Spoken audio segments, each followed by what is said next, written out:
Okay बच्चों, बिस्मिल्लाहिर्रहमानिर्रहीम। शुरू अल्लाह के नाम से जो बड़ा ही मेहरबान नहायत रहम करने वाला है। बच्चों, आज जो हमारा टॉपिक है ना, that is investment appraisal. That is investment appraisal.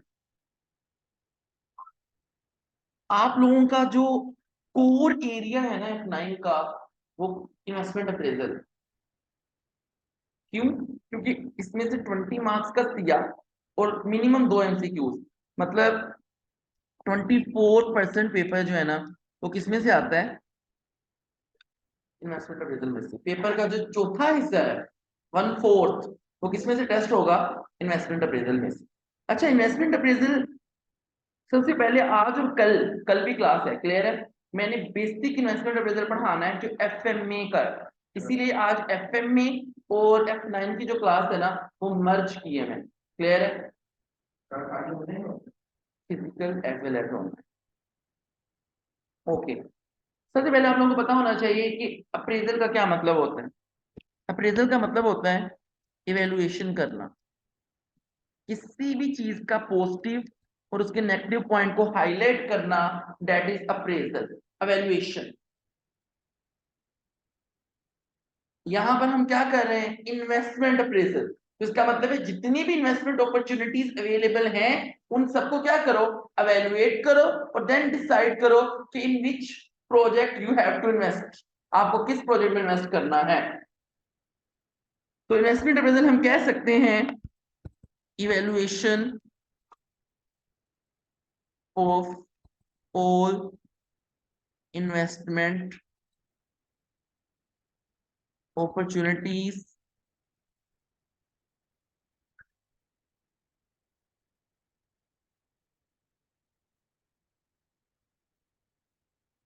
evaluation of all investment opportunities available। बात समझ आ जाएगी? ओके, जैसा कि हमने प्लांट एंड मशीनरी जो है ना, हम लोगों ने उसका डिसीजन लेना है कि वेदर हमें प्लांट एंड मशीनरी को बाय करना चाहिए या नहीं। तो हम ये देखेंगे कि जो प्लांट एंड मशीनरी हम बाय करने जा रहे हैं, उसकी इनिशियल कॉस्ट कितनी, through out the life of plant and machinery maintenance का खर्चा कितना आएगा, through out the life of plant and machinery electricity expense कितना आएगा। क्लियर है? पाकिस्तान से बाय करें या जापान, फ्रांस, किसी फॉरेन कंट्री से बाय करें, हो सकता है पाकिस्तान से बाय करें तो इनिशियल कॉस्ट कम हो, बट लाइफ भी क्या होगी? कम। बट जब आप फॉरेन कंट्री से बाय करेंगे तो इनिशियल कॉस्ट क्या होगी? ज्यादा, बट प्रोडक्ट की लाइफ भी क्या होगी? ज्यादा, क्योंकि आपको पता है कि जितनी भी मशीनरी है, जैसे ज्यादा जापान वगैरह से हम लोग क्या करवाते हैं? इंपोर्ट करते हैं। तो ये कुछ क्वेश्चंस हैं जो हम लोग करते हैं बिफोर मेकिंग इन्वेस्टमेंट, इन्वेस्टमेंट करने से पहले। तो इसको बोलते हैं, आप क्या कर रहे हैं? आप एवेलुएट कर रहे हैं। इन्वेस्टमेंट अप्रेजल करने के ना कुछ रूल्स हैं, जो रूल्स आप लोगों ने अपने जहन में रखने हैं। कुछ रूल्स हैं जो कि आप लोगों ने किसमें रखने हैं? अपने जहन में रखने हैं। जो सबसे पहला रूल है वो ये है, don't consider profit, only consider cash flow.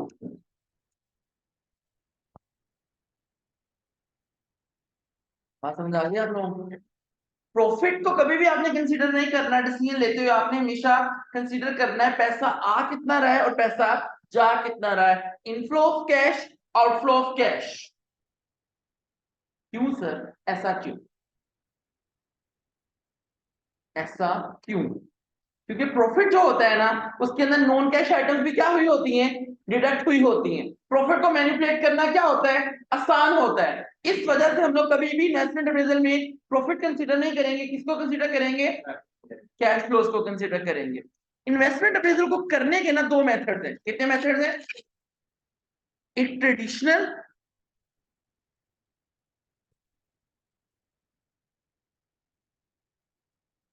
और एक मॉडर्न मेथड। ट्रेडिशनल मेथड और मॉडर्न मेथड। जो ट्रेडिशनल मेथड्स हैं उनमें एक आ जाता है जी सिंपल या traditional payback period,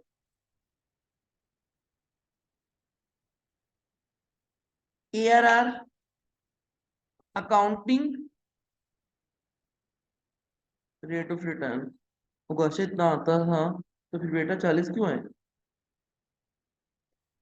modern methods NPV IRR 24 marks तो वहां से आ गए, बाकी पूरे पेपर में से 16 ही ले पाए तुम। Discounted payback period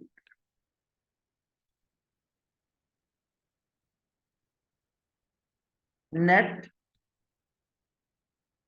present value internal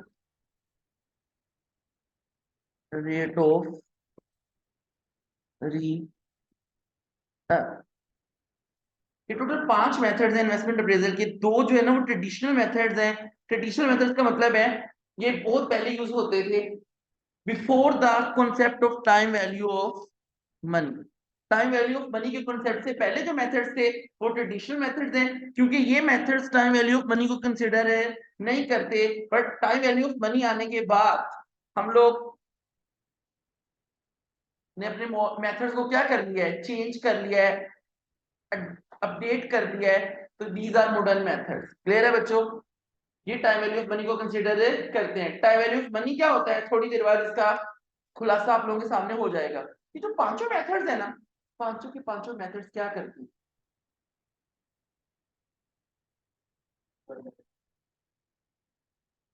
ये पांचों के पांचों जो मेथड्स हैं ये इन्वेस्टमेंट अप्रेजल के मेथड्स हैं, और इनके अंदर कैश फ्लो यूज होता है सिवाय एक मेथड के, दैट इज ARR। इसके अंदर क्या यूज होता है, प्रॉफिट। बाकी सारे मेथड्स के अंदर क्या यूज होता है, कैश फ्लो। याद रखना, इसीलिए सबसे जो लीस्ट कंसिडरेबल मेथड है, सबसे जो कम, अभी तो आप लोगों के सिलेबस से भी उन्होंने क्या कर दिया है, एक्सट्रैक्ट कर दिया है, दैट इज ARR। क्यों? ये इन्वेस्टमेंट अप्रेजल के रूल के ही अगेंस्ट है कि don't consider profit, only consider cash flow. But ये प्रॉफिट को कंसीडर करता है, तो this is least considerable method. Clear है? And has been eliminated from your syllabus at all. Okay, next. दूसरा रूल ये है, not consider non cash items. जैसा कि डेप्रिसिएशन, प्रोविजंस एक्सेट्रा। आपने इन्वेस्टमेंट अप्रेजल करते हुए इन्वेस्टमेंट अप्रेजल के सवाल में दो चीजों को कंसीडर नहीं करना, डेप्रिसिएशन को एंड प्रोविजंस को। आपने ना डेप्रिसिएशन को कंसीडर करना है, आपने ना ही प्रोविजंस को कंसीडर करना है। क्यों? मैंने बताया था कैश फ्लोज लेने हैं। क्या लेने हैं? डेप्रिसिएशन में ना तो पैसा आ रहा होता है ना पैसा जा रहा होता है। ये सिर्फ एक अकाउंटिंग टर्म है depreciation. With the passage of time आपकी एसेट की वैल्यू क्या हो रही है, कम हो रही है। एक्चुअल में ये एक्सपेंस नहीं है। प्रोविजंस तो मुंह से मुठा निकाल लो, बचपन गुजर गया है। प्रोविजंस क्लियर है?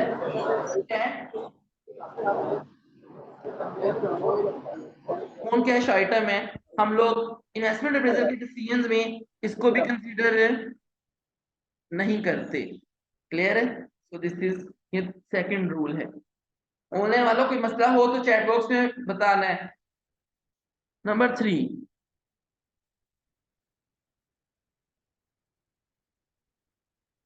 Ignore interest paid on loan.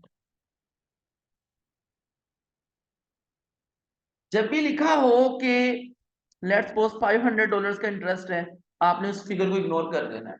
कितना भी इंटरेस्ट लिखा हो आपने उस फिगर को क्या कर देना है, इग्नोर कर देना है। क्यों? क्योंकि इंटरेस्ट को आपने कंसीडर नहीं करना। अच्छा, क्यों नहीं करना? FMA वाले ये सुन लें कि F9 के अंदर आप लोग एक चैप्टर पढ़ेंगे, cost of capital. Cost of capital जो इन्वेस्टमेंट अप्रेजल के अंदर अभी हम लोग यूज करेंगे, आर। आर के यहां पर 3 नाम है।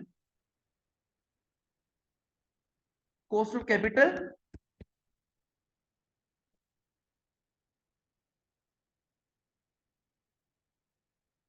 Discount rate, rate of interest. तो याद रखना इस आर को कैलकुलेट करते हुए ये जो इंटरेस्ट है ये हम लोगों ने एडजस्ट कर दिया है इसी आर के अंदर। तो अब एक चीज पे बार बार तो नहीं ना आप इंटरेस्ट को निकाल सकते। तो ये जो आर है ये ऑलरेडी एडजस्टेड है किसके अंदर, ये जो इंटरेस्ट है ये इस आर की कैलकुलेशन में एडजस्ट हो चुका है। तो वैल्यू को आप लोगों ने कंसीडर नहीं करना। जो R is equal to 10%, let's suppose इस 10% के अंदर शामिल है क्या, इंटरेस्ट। क्यों, आप लोगों को मैंने पिछले चैप्टर में पढ़ाया है के ई, के डी, के पी, ये तीनों मिलते हैं तो क्या बनता है, कॉस्ट ऑफ कैपिटल बनता है। ये तीनों मिलते हैं तो क्या बनता है, कॉस्ट ऑफ कैपिटल। बात समझ आ गई आप लोगों को। तो दिस इज, तो इंटरेस्ट को भी क्या कर देना है, इग्नोर कर देना है। नॉन कैश आइटम्स को क्या कर देना है, इग्नोर कर देना है। एंड प्रॉफिट को कंसीडर करना है, नहीं करना। कैश फ्लोज को कंसीडर करना है। क्लियर है। फोर्थ, ये बड़ा इंपॉर्टेंट रूल है। फोर्थ रूल सुनो बच्चों,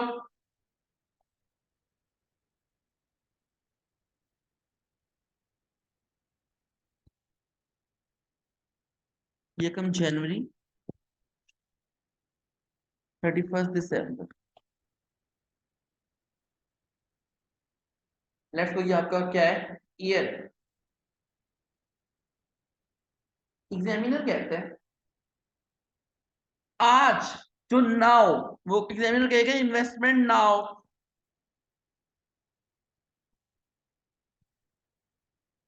इमीडिएटली,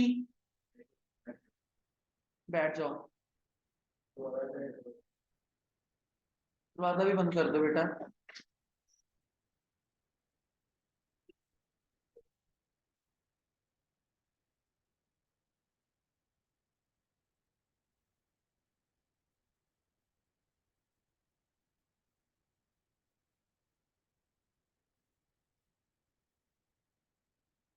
जब एग्जामिनर कहे investment now, immediately, start of year 1, तो इसका मतलब है कि वो बात कर रहा है ईयर 0 की। किसकी बात कर रहा है, किसकी बात कर रहा है, किसकी बात कर रहा है, किसकी बात कर रहा है, ईयर 0। क्लियर है। आज मैंने बैंक के अंदर अपने पैसे रखवाए हैं, आज मैंने बैंक के अंदर पैसे डिपॉजिट करवाए हैं, तो वो कहां पे लिखूंगा मैं, ईयर 0 पे। मुझे रिटर्न आना है कब, तो उसको मैं किस कहां लिखूंगा, ईयर 2, ईयर 3। तो आपकी जो साल का स्टार्ट है, जहां से आप प्रोजेक्ट स्टार्ट कर रहे हैं, उस साल को बोलेंगे ईयर 0। तो फिर ईयर 1 की दो डेफिनेशन हुई, कौन कौन सी, ये तो हो गया ना start of year 1, start of year. तो ईयर 1 की फिर दो डेफिनेशन हुई क्या, बताओ, तुम बताओ, तुम बता दो, दूसरा दूसरा बैच है क्या, yes, end of year 1, start of year,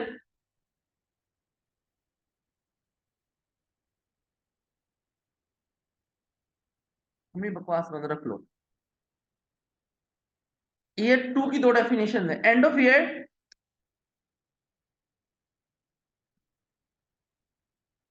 start of year. बच्चों को ना कभी इसका लॉजिक समझ में नहीं आया कि सर ऐसा क्यों। ऐसा इस वजह से है क्योंकि एग्जामिनर ने ना, सिर्फ एग्जामिनर ने नहीं, इन्वेस्टमेंट अप्रेजल टेक्निक्स जिन्होंने बनाई है ना, उन्होंने इन टेक्निक्स को आसान कर दिया है। कैसे आसान कर दिया है, मैंने आज इन्वेस्टमेंट की है, कब इन्वेस्टमेंट की है, आज, ये कम जनवरी को। तो वो कहते हैं नहीं सर तुमने आज 1 लाख क्या किया है, इन्वेस्ट किया है।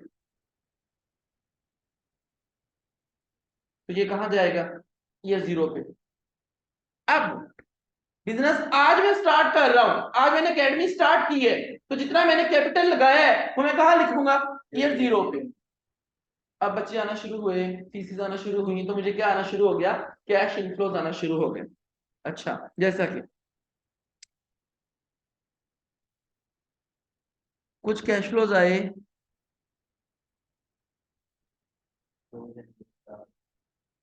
10 मार्च को, ठीक है, मार्च में बैच स्टार्ट हुआ था।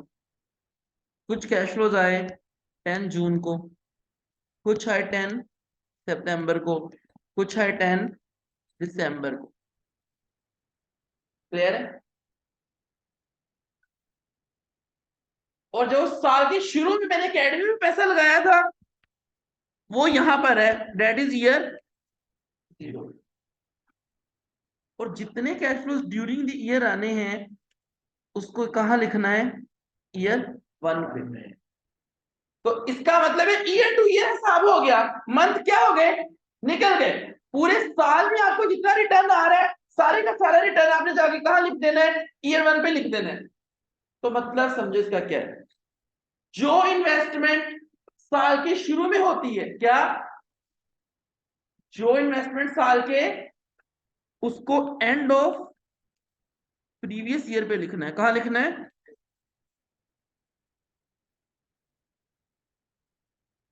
जो इन्वेस्टमेंट्स ड्यूरिंग द ईयर होती हैं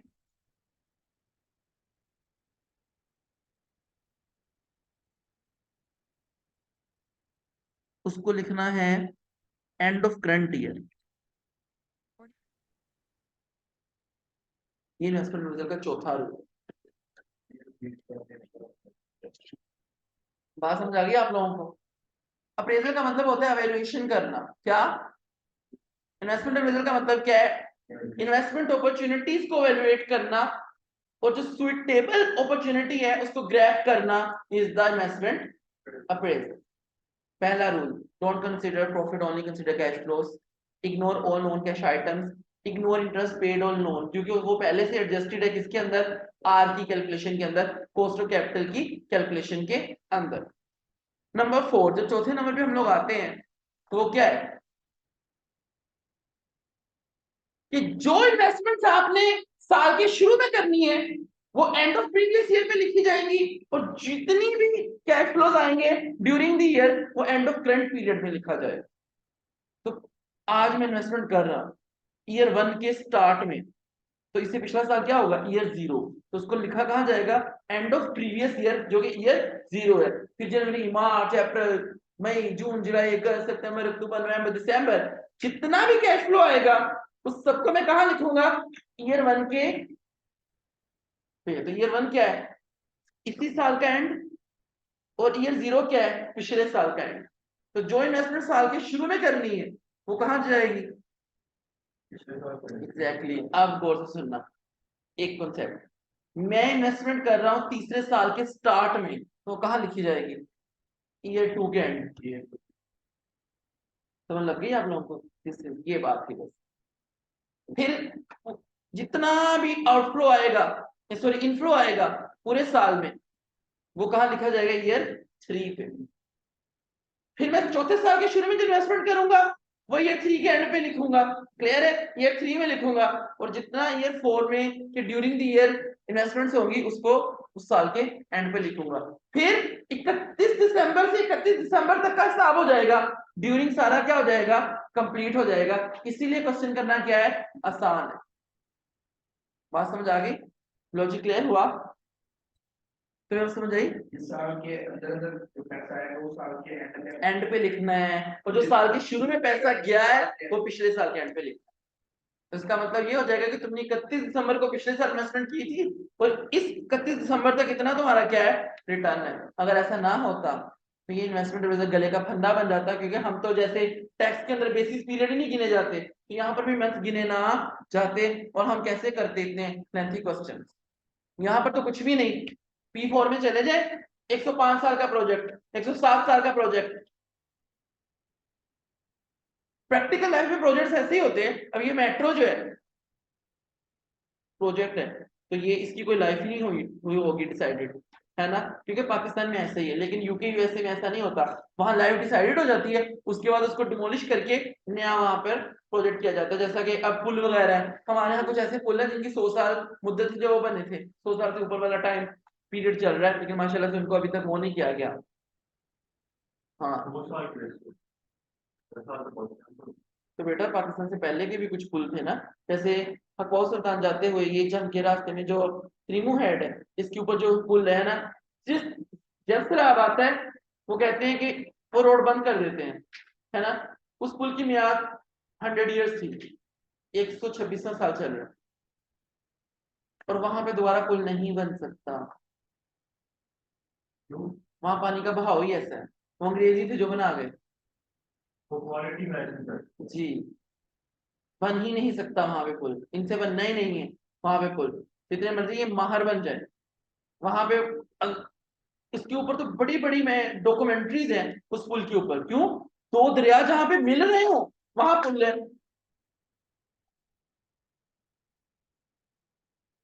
पानी बहाओ क्या, लास्ट टाइम सैलाब था, सड़क, पानी सड़क के ऊपर आ गया था, जो पुल की सड़क है उसके ऊपर।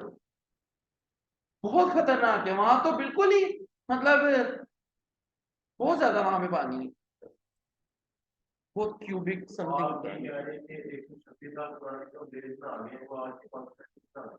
हाँ तो 100 साल मुद्दत, उसकी 100 साल मुद्दत थी ना।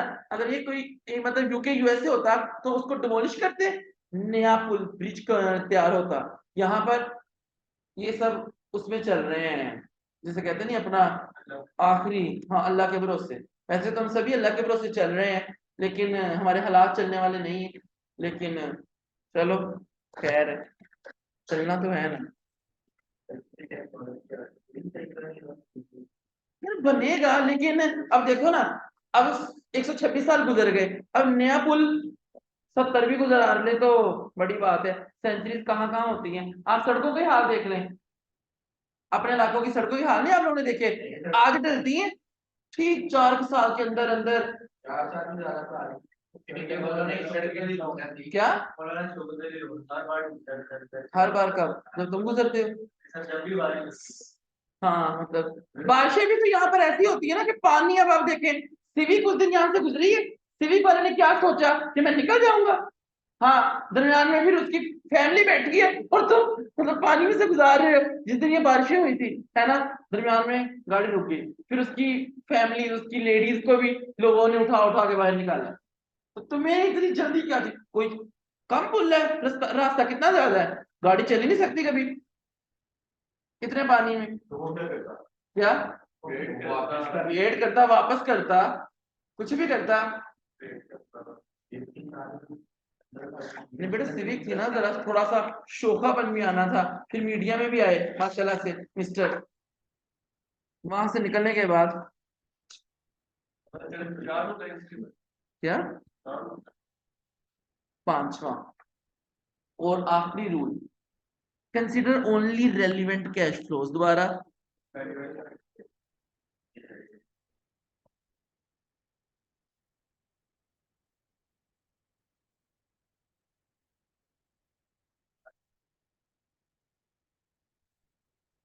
तुम भी उसी कैटेगरी में आते हो, तो इसलिए आकाशा को ज्यादा तो मैंने ना वो करने की जरूरत नहीं, उसको सिर्फ मैं कुछ कह सकता हूँ, तुम नहीं। रेलिवेंट कैश फ्लोज, अच्छा रेलिवेंट कैश फ्लोज कौन कौन से कैश फ्लोज हैं, शायद आप लोगों ने MA2 में एक चैप्टर पढ़ा होगा रेलिवेंट कॉस्टिंग के नाम से। वो जितने भी कैश फ्लोज हैं वो सब रेलिवेंट कैश फ्लोज हैं।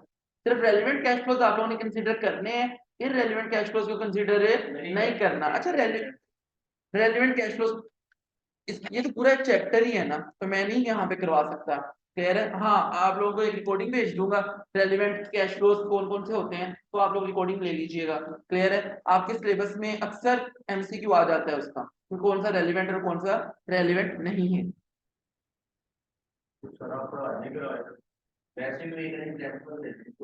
वो मैं शुक्र करो बेसिक इन्वेस्टमेंट और पूरा पढ़ा रहा हूँ, वरना ये भी नहीं पढ़ाते। रूल्स कौन पढ़ाता है अपना में, सारा FMA में बच्चे पढ़ के आते हैं, मैंने लास्ट टाइम भी यही सारा पढ़ाया।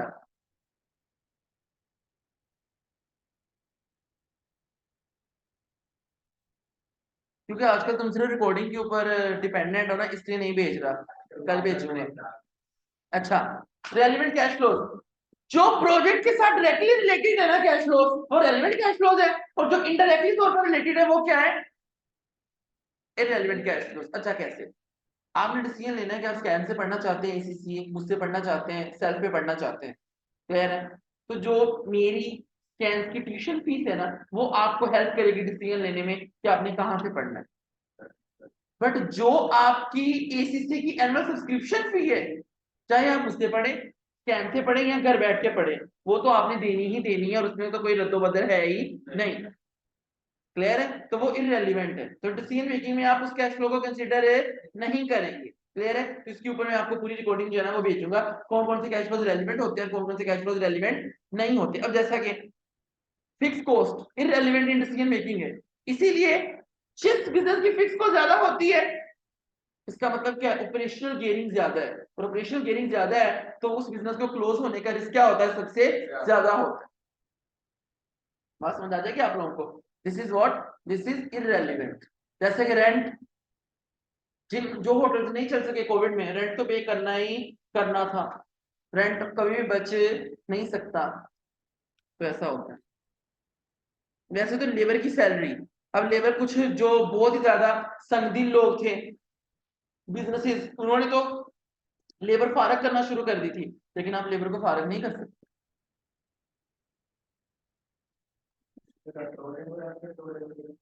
जी, कंट्रोलेबल जो है वो रेलिवेंट होते हैं, और जो नॉन कंट्रोलेबल है वो इररेलेवेंट होते हैं। तो ये 5 रूल्स हैं जो मैंने अभी तक आप लोगों को पढ़ाए हैं, और अभी मैं शुरू करने लगा हूं मेथड्स, क्लियर है?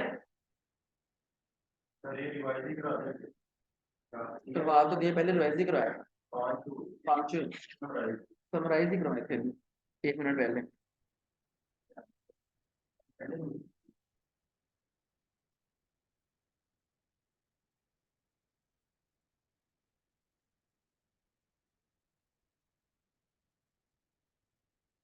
जब भी आप लोगों के पास एक इन्वेस्टमेंट अपॉर्चुनिटी आती है ना, तो आप लोग सबसे पहले ये देखते हैं कि भाई पे बैक पीरियड कितना है, क्या कितना है, what is the meaning bye पे बैक पीरियड? पे बैक पीरियड का मतलब है लगा हुआ पैसा कितनी देर में वापस हो जाएगा, लगा हुआ पैसा, द पैसा दैट यू हैव इन्वेस्टेड, आप इन्वेस्ट कर चुके हैं, कितनी देर में वो क्या हो जाएगा, वापस हो जाएगा। हर बिजनेस की कोशिश होती है एज सून एज पॉसिबल उसको पे बैक क्या मिल जाए, वापस मिल जाए। क्यों? जब आपका पे बैक आपको मिल जाता है, आपका पैसा लगा हुआ जो है, उसके बाद आपको कभी लॉस नहीं हो सकता, क्योंकि आपकी इनिशियल इन्वेस्टमेंट क्या हो जाती है, रिकवर हो जाती है। वो टाइम पीरियड जिसके अंदर इनिशियल इन्वेस्टमेंट रिकवर हो जाए, that is what, that is पे back period. Time in which initial investment is recovered. अक्सर कई जगहों पर जब आप लोग इन्वेस्ट करते हैं ना, तो बिजनेस प्रॉफिटेबल ना भी हो, तो हम लोग सहन शक्ति यानी कि सब्र इस वजह से कर रहे होते हैं कि यार थोड़ा थोड़ा भी आ रहा है ना, तो तब तक देखते हैं जब तक अपनी पैसे वापस नहीं मिल जाते। पैसे वापस मिल जाए उसके बाद लोगों का जो प्रेशर, गुस्सा थोड़ा क्या हो जाता है, कम हो जाता है उस कंपनी के अगेंस्ट, क्योंकि उन्हें पता होता है कि चलो यार लॉस तो नहीं हुआ ना। लेकिन जब बेटा कैपिटल डूबता है ना, फिर धज्जियां उड़ती हैं, क्लियर है, पब्लिक की। So that is simple payback period, time in which initial investment is recovered. अच्छा, इन सवालों को करना कैसे है, एफएमए वाले जरा गौर से सुन लें। मैंने आज इन्वेस्ट किया 1 लाख, ईयर 1 40,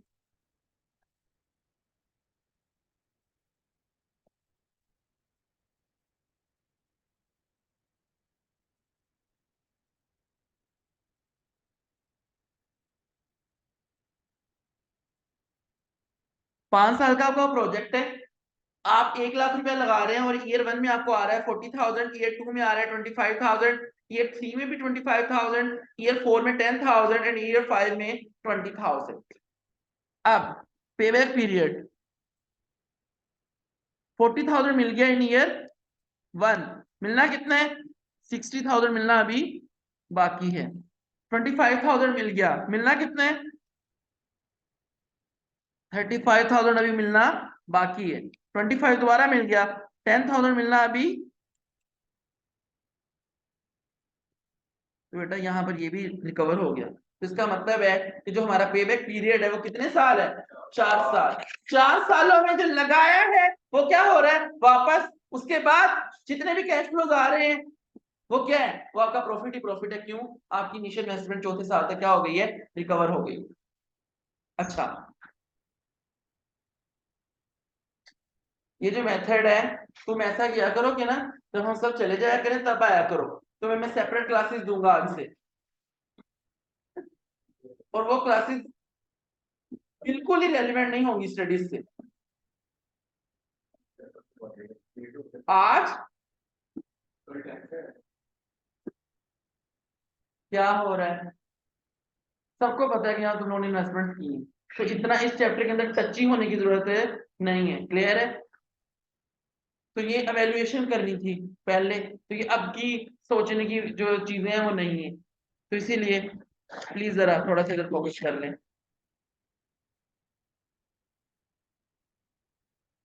4 इयर्स आपका क्या है पेबैक पीरियड।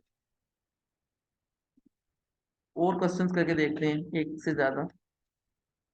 आपने इन्वेस्ट किया है 1 lakh, year 1, year 2, year 3, year 4, year 5, 40,000, 25,000, 25,000, 20,000, 20। Clear है। अब इस क्वेश्चन को सोल्व करते हैं। ये देखो बच्चों,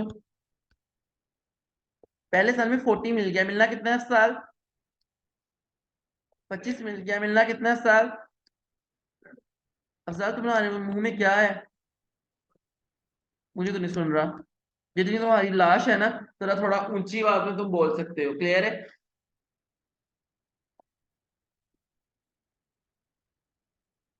समझ लग गई।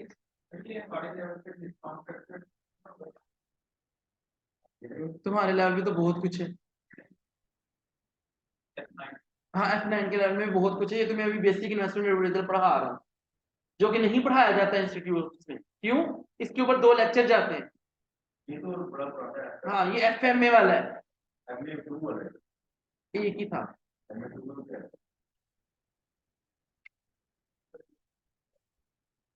अच्छा, अब तीसरे साल तक आपका सिर्फ 10,000 रह गया, बाकी सब क्या हो गया, रिकवर हो गया। लेकिन अब चौथे साल में आपको मिल कितना रहा है, 20,000, यानी कि जितना आपको मिलना चाहिए तो उससे क्या मिल रहा है, ज्यादा। तो आपने 10,000 जितना रहता है इसको डिवाइड कर देना जितना मिल रहा है, तो ये कितना आ गया, 0.5। तो बेटा 3 साल ये थे, तो हम कहेंगे 3.5 ईयर, 3.5 साल के अंदर इन्वेस्टमेंट क्या हो रही है, रिकवर हो रही है। क्यों, उस पूरे साल में आपको 20 मिला है, तो आपका 10 तो थोड़ा पहले ही क्या हो गया होगा, रिकवर हो गया होगा। 3.5 ईयर्स में, क्लियर है, तुम खारिज करी जाओ। 3.5 ईयर्स कितने, शुक्र करो अपनी टांगों पे कर रहे हैं, वरना पता लगे वो खारिज तो कर रहा होता लेकिन अब्दुल्ला जफर की टांगों पे। फिर हम कहाँ जाते। 3.5 ईयर्स, इससे कुछ नहीं होता। ये बहुत गैरत है। आपको बात समझ आ गई, दैट इज पे बैक पीरियड। अच्छा, इसको मंथ में कैसे कन्वर्ट करना है, 0.5 इंटू 12, तो ये आ जाएगा 6 मंथ, कितना आ जाएगा, तो बेटा 3 इयर्स एंड 6 मंथ। इस तरीके से आप लोगों ने अपना आंसर देना है। अच्छा, जब मंथ का आंसर होगा ना, तो उसने ऑप्शंस दिए होंगे, क्या दिए होंगे, ऑप्शन। कई दफा वो ऑप्शन नहीं देता, वो ब्लैंक दे के आगे लिख देता है डेसिमल प्लेस। क्या, इसका मतलब है आपने अपने आंसर को मंथ में कन्वर्ट करना ही नहीं है। फिर मैं यहाँ पे 3.5 ही लिखूंगा, फिर मैं 3 इयर्स एंड 6 मंथ्स वाली कहानी नहीं कहूंगा, क्योंकि 3 इयर्स एंड 6 मंथ को इसके साथ हमारा कोई काम ही नहीं। इज दैट ओके, बात समझ आ जाएगी। तो ये इतना सिंपल मेथड है। नेक्स्ट एक क्वेश्चन और करवाता हूँ, उसके बाद 2 सवाल आप लोगों ने करने हैं। ईयर 0 में आप लोगों ने इन्वेस्ट किया 1 लाख, 5 साल का प्रोजेक्ट था और 5 सालों में आपको 50,000 मिल रहा है। कितना मिल रहा है?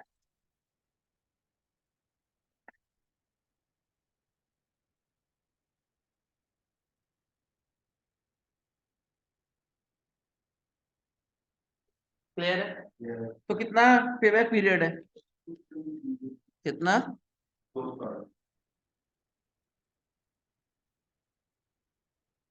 2 years.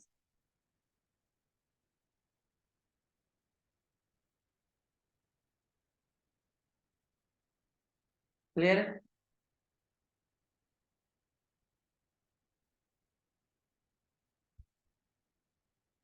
In case of constant cash flows, जब आपको कांस्टेंट कैश फ्लोज आ रहे हुए तो आप लोग एक फॉर्मूला लगाकर भी इस क्वेश्चन को सोल्व कर सकते हैं। तो आप अक्सर बच्चों को नहीं पढ़ाया जाता था क्योंकि बेसिक बच्चा सोल्व कर लेता है, लेकिन पेपर में एक बगैरत ने ना, एक दफा एग्जामिनर ने, वैसे बगैरत नहीं कहना चाहिए, इज सो इंटेलेक्चुअल, तो उसने क्या किया कि उसने आपसे क्या पूछ लिया, उसने फॉर्मूला ही पूछ लिया कि जो the following formula can be used in the case of constant cash flows to calculate payback period. तो यहाँ पर अब हमें थोड़ा सा फोकस करना पड़ेगा, तो जरा देखते हैं वो फॉर्मूला क्या है। बहुत सिंपल, इनिशियल इन्वेस्टमेंट क्या, ऊपर रखो, डिवाइड कर दो किसके ऊपर, कैश फ्लो पे। तो 1 लाख है आपकी इनिशियल इन्वेस्टमेंट और कितना मिल रहा है आपको, 50,000। तो कितना आ गया, 2 इयर्स आ गए। कितने आ गए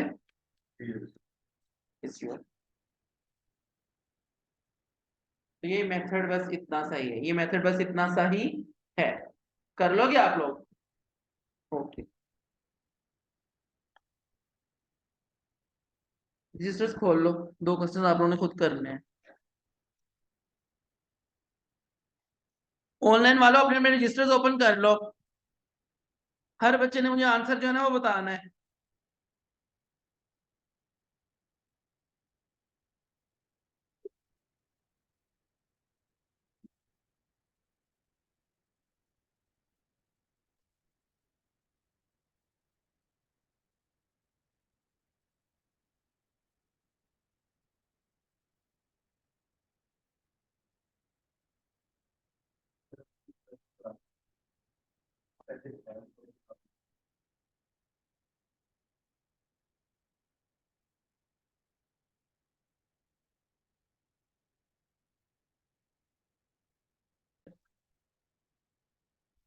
सला यूकूब का पहला बैच है, उसको बदनाम करवाएंगी। यहाँ पर तो सिंपल वही वाला रूल लग जाना था, initial investment divided by constant cash flow. तो ये आ जाता है 8 मंथ्स मल्टीप्लाई बाय इसको 12 कर देना है। हाँ,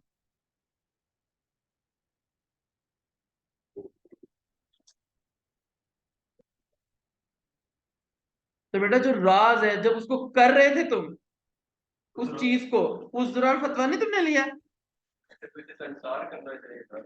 तो ऐसा राज नहीं है वैसे, बाय द वे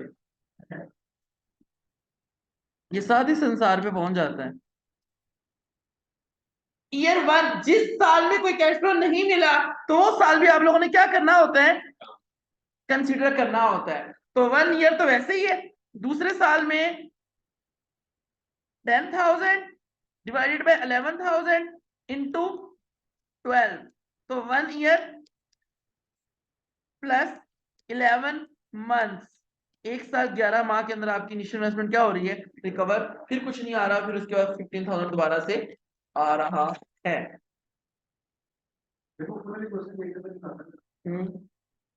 देखो, बार बार देखो। हम्म, माथा से फिर मुझे याद आ जाती है तुम्हारी बेवफाइयां। ये वैसे तो चुप होता नहीं है, कल से इसको चुप करवा दिया। ये नहीं होता, हाँ ये नहीं होता एग्जैक्टली। इसके स्टेटस पे ना मैंने वो स्टेटस लगाया, और तो बाकियों को तो मेरे घर से जो मुझे गालियां पड़ी हैं, आय हाय, मैं आप लोगों को बता नहीं सकता। तो ये जो स्टेटस है सिविल पार्टनर्स वाला है ना,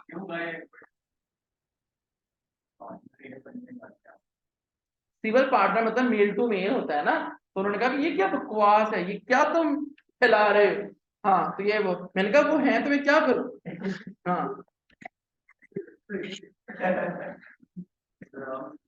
फिर मैंने उनको कहा, मैंने कहा ये एग्जाम्पशंस लेने के चक्कर में, क्योंकि सिविल पार्टनर्स को कुछ एग्जाम्पशंस मिलती है ना, स्पाउस।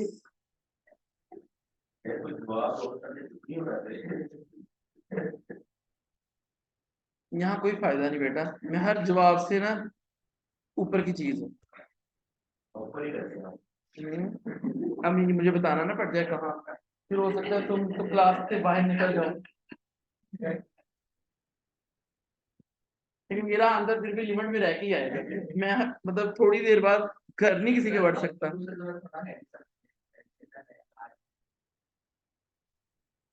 मैं ना यहाँ पे शरई मसले बताने के लिए तो बिल्कुल नहीं बैठा हुआ, तो किसी मोहल्ले के मुफ्ती साहब से पूछो, ये बहुत बड़ा कबीरा गुनाह है। निकाह के पे निकाह नहीं, लड़की का एक निकाह पे दूसरा निकाह, मर्द का तो हो सकता है ना निकाह, लेकिन लड़की का नहीं। और अगर शोहर कहीं चला जाए या उसकी लापता हो जाए, उसकी कोई खबर अतर ना आए, तो फिर भी 5 साल वेट करना है। 5 साल के बाद ऑटोमेटिकली जो है ना वो डाइवोर्स हो जाती है। इस्लाम इज वेरी ब्यूटीफुल मजहब, तो वरना तो एक औरत की कभी डाइवोर्स होती ही नहीं, तो लेकिन वो ऑटोमेटिकली डाइवोर्स कंसिडर कर ली जाती है। नहीं, क्योंकि बातिल है ना निकाह, वली की इजाजत के बगैर औरत का निकाह बातिल है, तो कोर्ट मैरिज की तो कोई वो है ही नहीं। तो यहाँ पर ऐसा है कि चाचे जो है ना वो शादियां करवा देते हैं, या रिश्तेदार शादियां करवा देते हैं बीच में मिल बैठ के।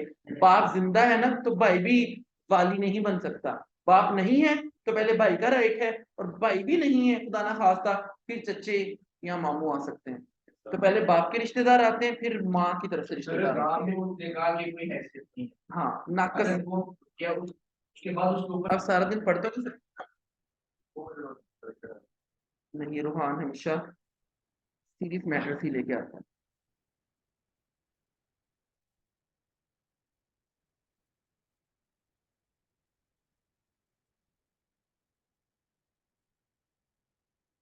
ये जो क्वेश्चन नंबर 2 मैंने किया है, महरीन, निशार, अबू बकर, मोइज, आप लोगों को समझ आया है? जल्दी से मुझे बताओ ताकि फिर मैं आगे चलूं।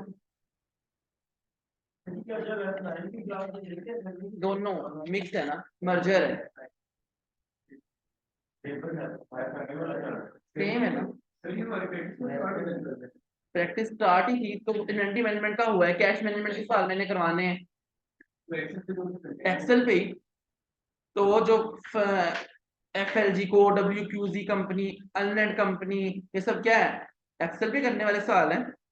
तुम कहाँ करते रहे?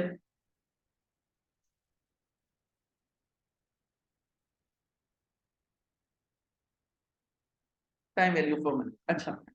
टाइम वैल्यू ऑफ मनी का कॉन्सेप्ट समझ लो बच्चों। With the passage of time आप लोगों ने सुना होगा, योर करेंसी की जो वैल्यू है ना वो गिरती जा रही है, करेंसी क्या होती जा रही है, डी वैल्यू होती जा रही है। इसको बोलते हैं क्या, टाइम वैल्यू ऑफ मनी। आज money receive today has more worth than money received in future.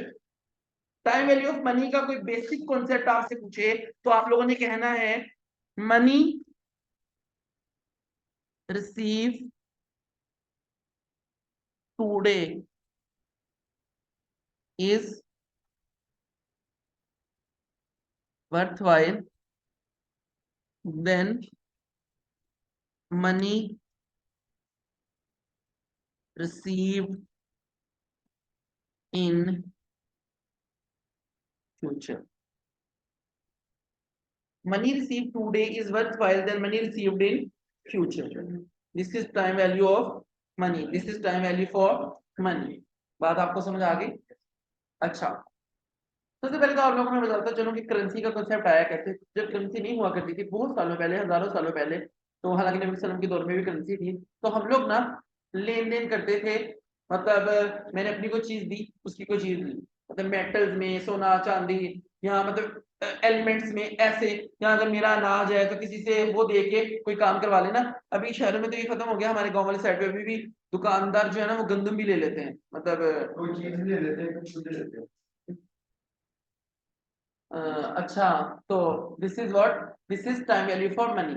हम उन्होंने सोचा कि यार ये अनाज कैरी करना, मेटल्स कैरी करना, ये तो बड़ा डिफिकल्ट है, कोई ऐसा ऐसा इनके अल्टरनेटिव मुतबादल होना चाहिए कि हम लोग ट्रेडिंग भी कर लें, क्लियर है, और हमें ये चीजें कैरी भी ना करनी पड़े। तो उन्होंने कहा कि जो अदलिया है उस वक्त की, सारे अपनी जितनी भी धातें हैं, मेटल्स हैं, सोना चांदी, इसको इकट्ठी करके उनके पास क्या करवाएंगे, जमा करवाएंगे, और वो उतनी मालियत के क्या करेंगे, सिक्के नोट्स इशू करेंगे, तो नोट्स को कैरी करना क्या हो जाएगा, आसान हो जाएगा। तो यहां से पहले तो करेंसी का कंसेप्ट जो है ना वो आया, और आजकल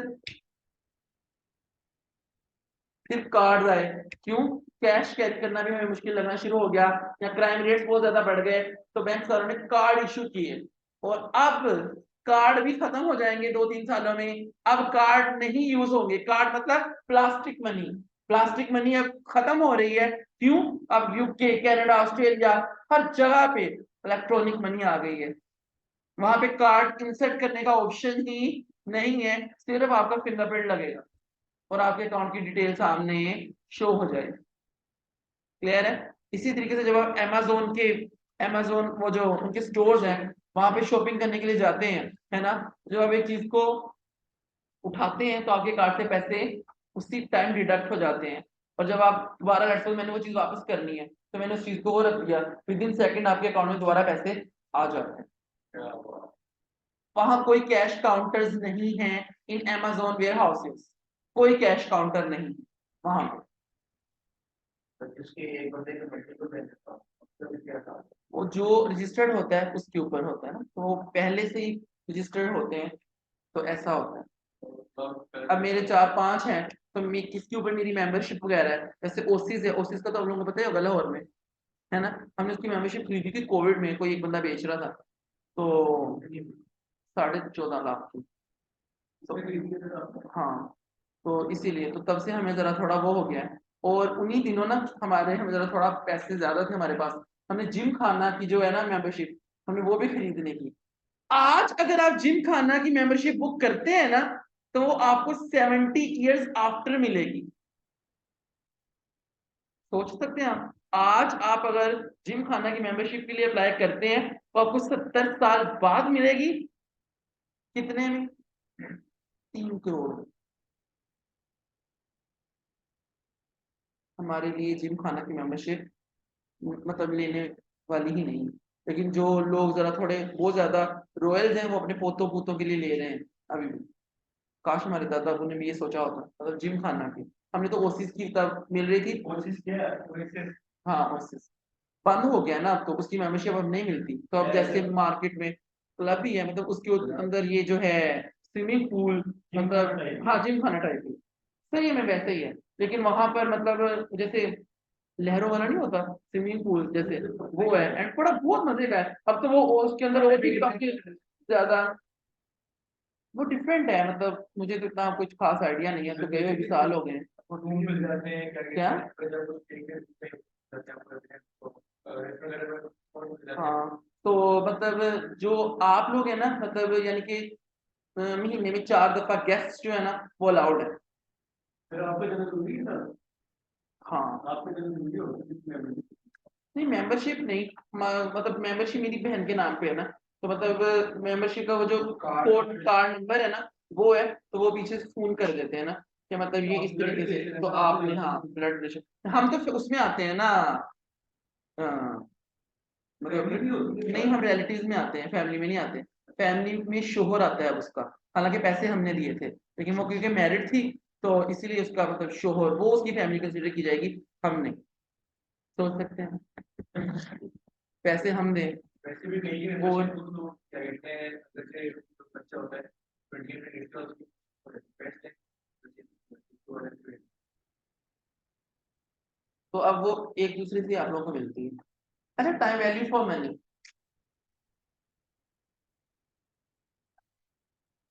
और होना कुछ यूं शुरू हो गया कि रिजर्व ऐसा ऐसा कम होते थे, हम ज्यादा करेंसी नोट छाप देते थे, तो पैसे की वैल्यू क्या हो जाती है, कम।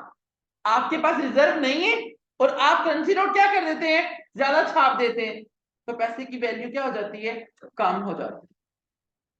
क्लियर है? अच्छा, इंटरेस्ट क्या है?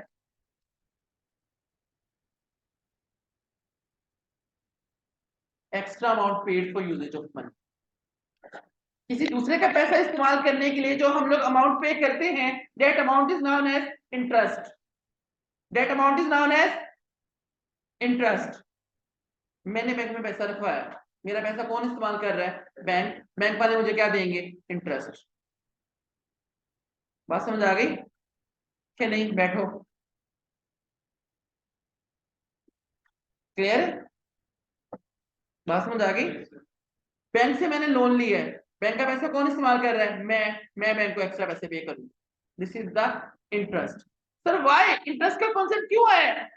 इंटरेस्ट हमें कंपनसेशन लेके देता है, क्या लेके देता है, मैं बताता हूं। कंपनसेशन है तीन चीजों की, इन्फ्लेशन,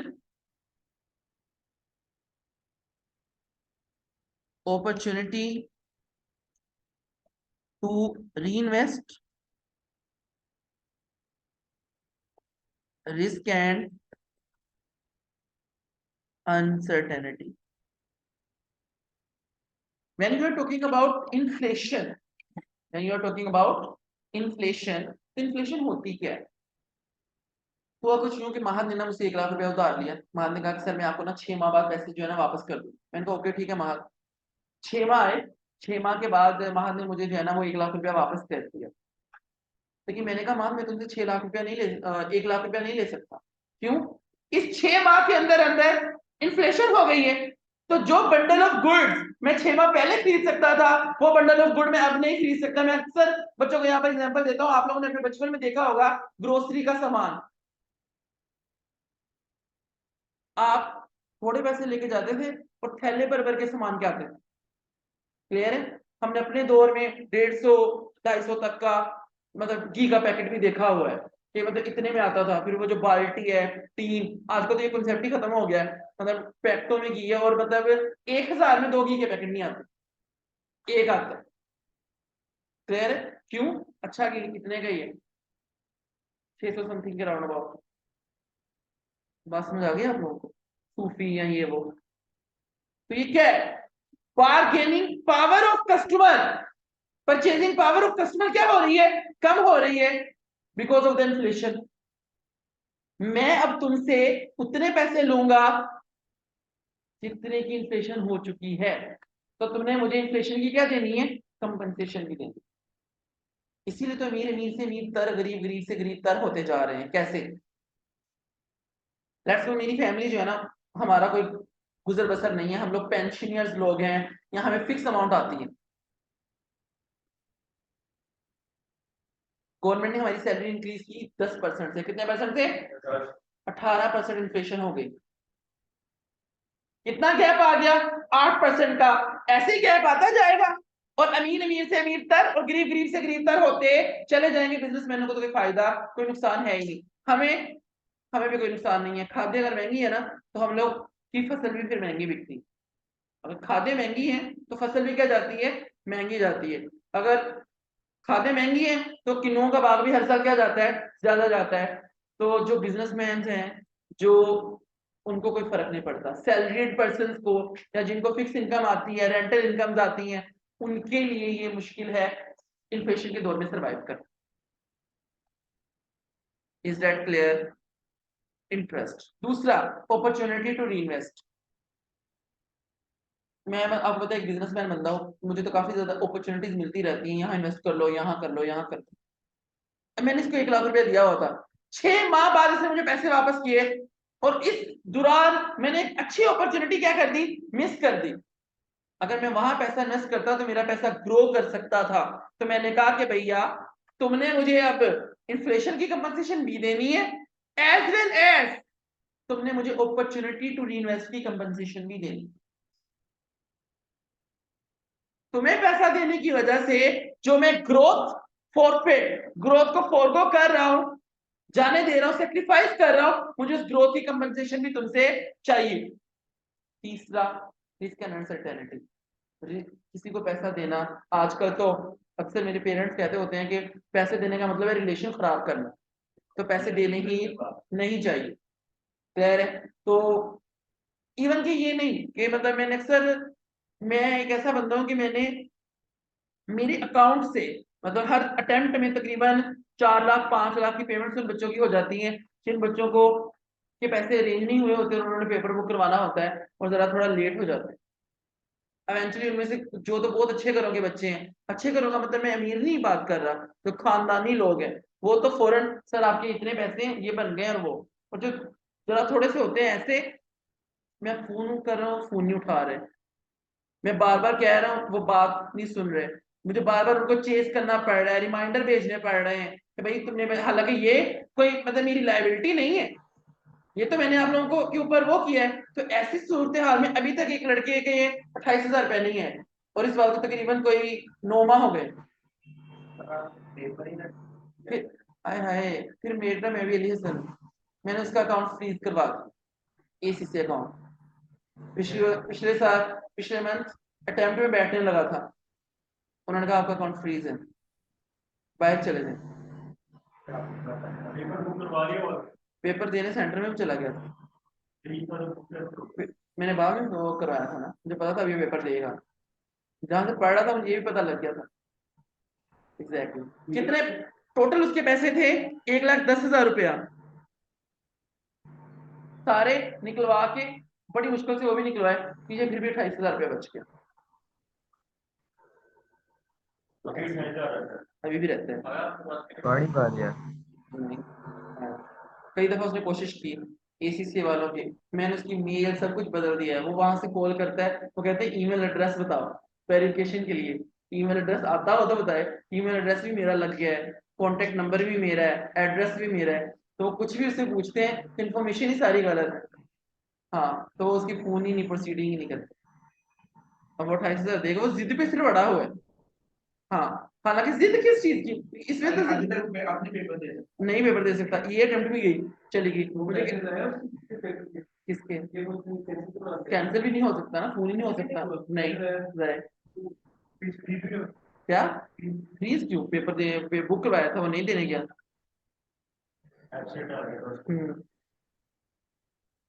तो ऐसा है, चलानी पड़ती है।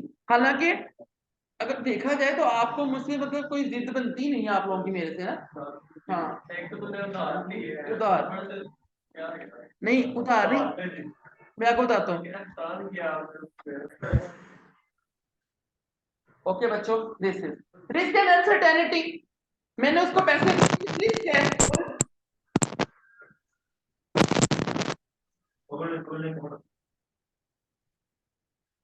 बार बार मुइज का ही है।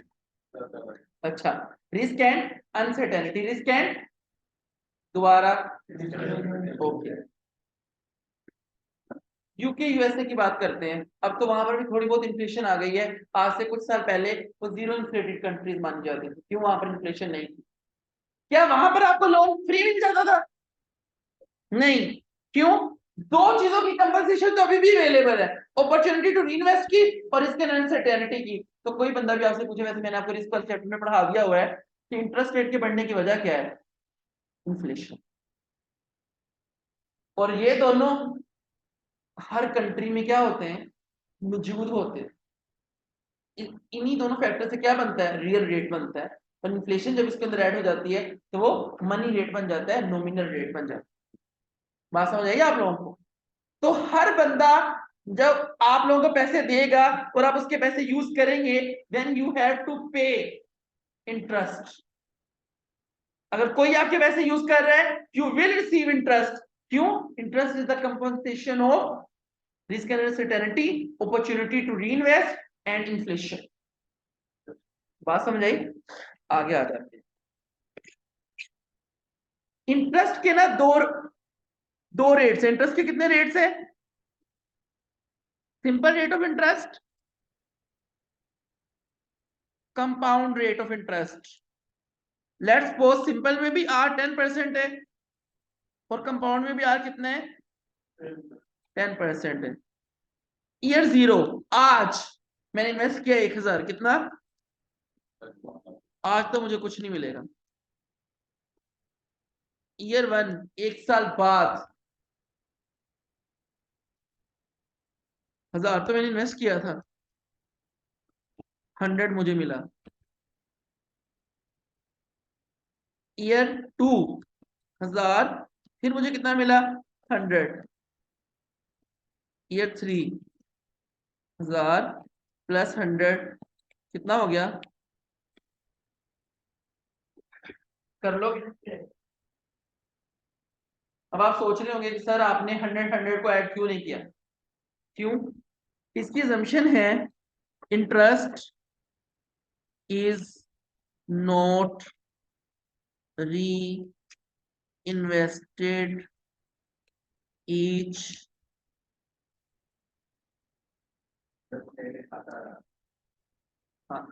वो कहते हैं चाहे आप इस इंटरेस्ट को निकलवा लें, चाहे आप इंटरेस्ट को पड़ा रहने दें, हमने आपको हमेशा इंटरेस्ट देना है प्रिंसिपल अमाउंट पे। किस पे?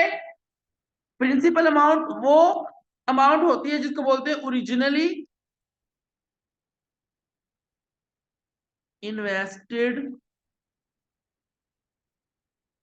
अमाउंट। मैंने मिसाल में 13 लाख रुपया रखाया हुआ था, मैंने निकलवा लिए। 13 लाख रुपया रखाया हुआ था तो 14% रेट ऑफ रिटर्न था, तो 14% के हिसाब से मतलब मुझे मतलब 15% टैक्स काट के मुझे जो है ना वो पैसे मिलते थे 1 लाख के पीछे, मतलब 14% सालाना इंटरेस्ट, जिसे रेट ऑफ रिटर्न बोलते हैं। तो 1 2 3 4 महीनों में मुझे जो भी आता था रिटर्न मैं उसको निकलवा लेता था। क्लियर है? कई दफा नहीं भी निकलवाता था। अगली दफा भी मुझे इंटरेस्ट किस पे मिलता था? 13 लाख पे। किस पे? ये कौन सा रूल है? Simple rate of interest. मैंने 13 लाख रखवाए।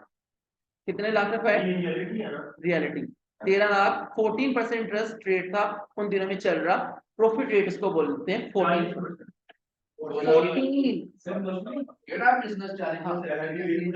अच्छा, मैं आपको बताता हूँ होता कैसे। जैसा कि ये कैलकुलेटर 13 लाख 13 लाख इंटू 14%, 1,82,000। अब 0.85 154,700 एक साल में मुझे क्या मिलना है एक्स्ट्रा। इसको फिर वो डिवाइड कर देते हैं 12 पे, तो सालाना मंथली जो रेट ऑफ रिटर्न मिलता है वो 13,000 रुपया, 12,891, 13,000 रुपया जो है ना वो आता था। 14%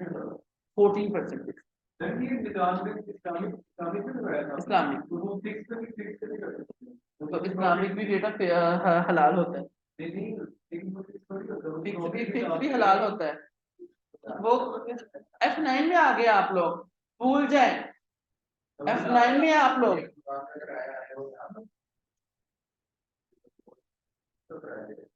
हेलो, चुप कर गए। समझ लगी आप लोगों को? क्या टेंशन ना लो, यहाँ आने से पहले सब यही कहते हैं कल परसों बारी आ जानी इस्लामिक फाइनेंसिंग की। सबको लिकाड़ के रखना है मैंने कि किस कौन कौन सी चीजें हलाल है, कौन कौन सी चीजें हराम है। क्लियर है? गाड़ी है, उबर क्रीम या कुछ भी, तुम उसको चलाने के लिए दो और उससे उस दिन एग्रीमेंट कर लो कि इतने तुमने मुझे फिक्स अमाउंट जो है ना वो पे करनी है। हाँ, हराम कहाँ से होगा? तो एग्रीमेंट है ना बिफोर द कॉन्ट्रैक्ट। क्या? हाँ,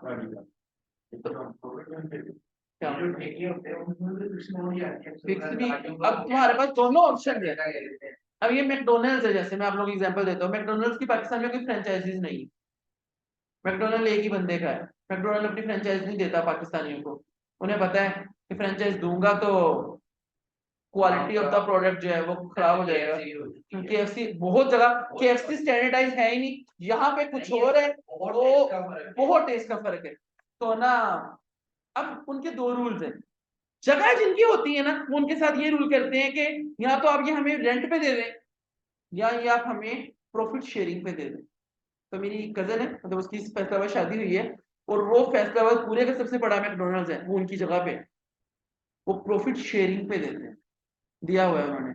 और पिछले तकरीबन 12-13 साल से मैकडोनल्ड्स वहीं पर उसी लोकेशन पे है, सत्याना रोड मेन पे। तो अगर लॉस हो तो शेयर करेंगे वो? क्या? अगर लॉस हो तो शेयर करेंगे? तो वो शेयर हो गया ना खुद ब खुद ही, कम प्रॉफिट हो गया, क्लियर है, प्रॉफिट शेयरिंग। कोरोना के दौर में लॉस लॉस हो पाकिस्तान की सबसे ज्यादा मैकडोनल्ड की सेल थी कोविड में, कोविड का मुकाबला तो अभी तक नहीं हो सका। मैकडोनल्ड KFC लोगों ने बहुत मंगवाया।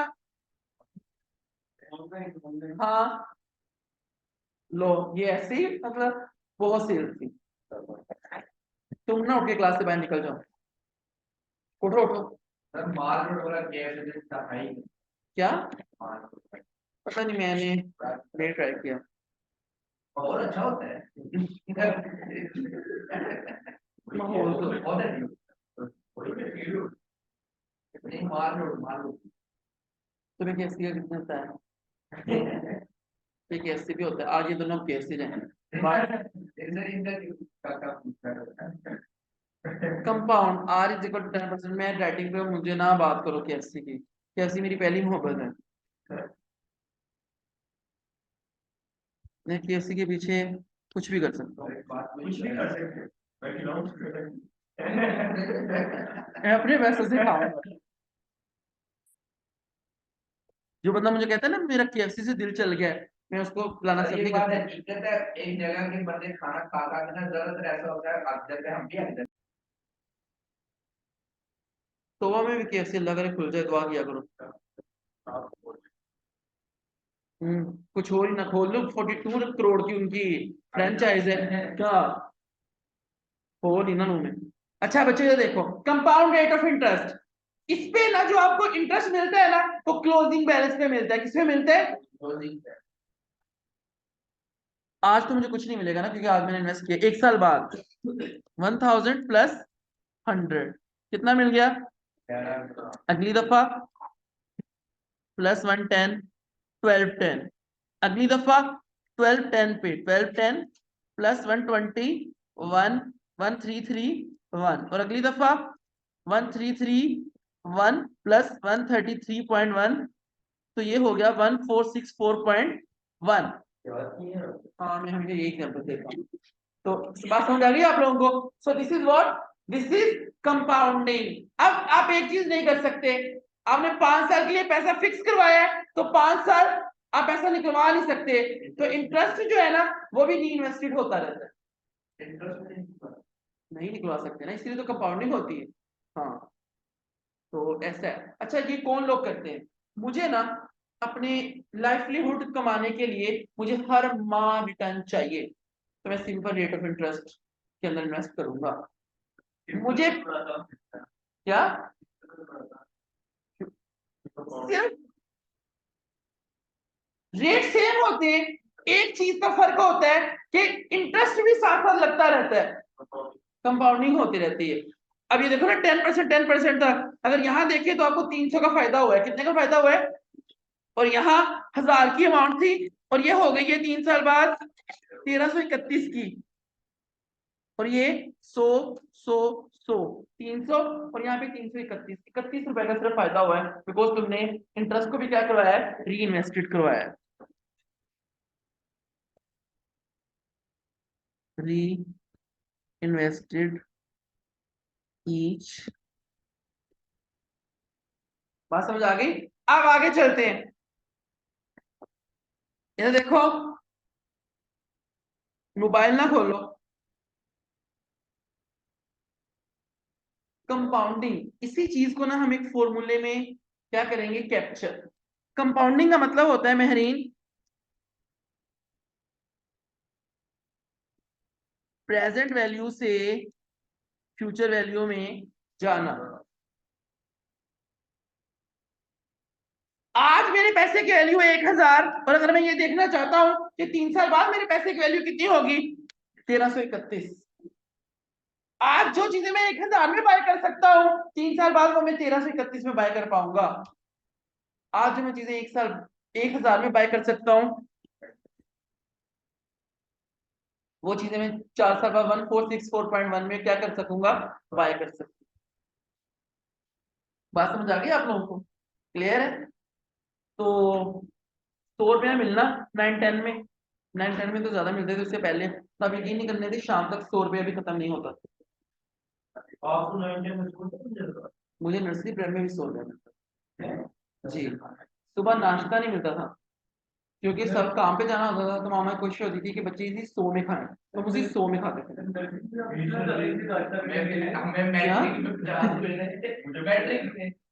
महीने में?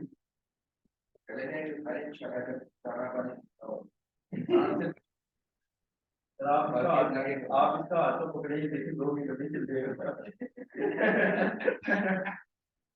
सितंबर इनटेक गुजर जाएगी ना तब तक। अच्छा बच्चों, कंपाउंडिंग, प्रेजेंट वैल्यू से फ्यूचर वैल्यू में जाना, यही जो सब कुछ हमने किया है, हम इसको एक फॉर्मूले के थ्रू भी कर सकते हैं। वो फॉर्मूला क्या है? फ्यूचर वैल्यू आपने निकालनी है, तो आपने प्रेजेंट वैल्यू 1 + r की पावर n, 1000 वैल्यू थी, रेट ऑफ इंटरेस्ट था 10%, 4 साल बाद की वैल्यू निकालो, जल्दी करो।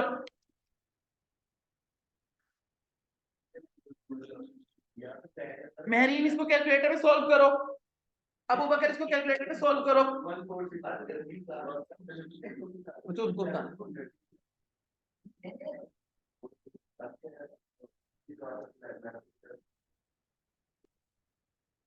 टाइप पे तो आप खाने दे रहे थे बड़ा कंपाउंड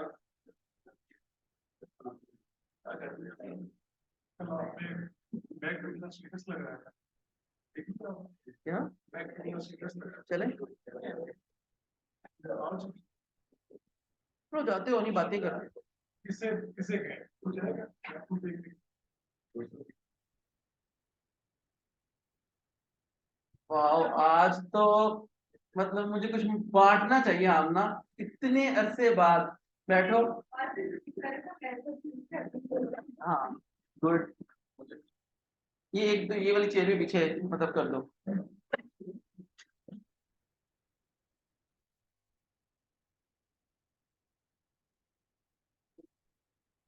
क्या?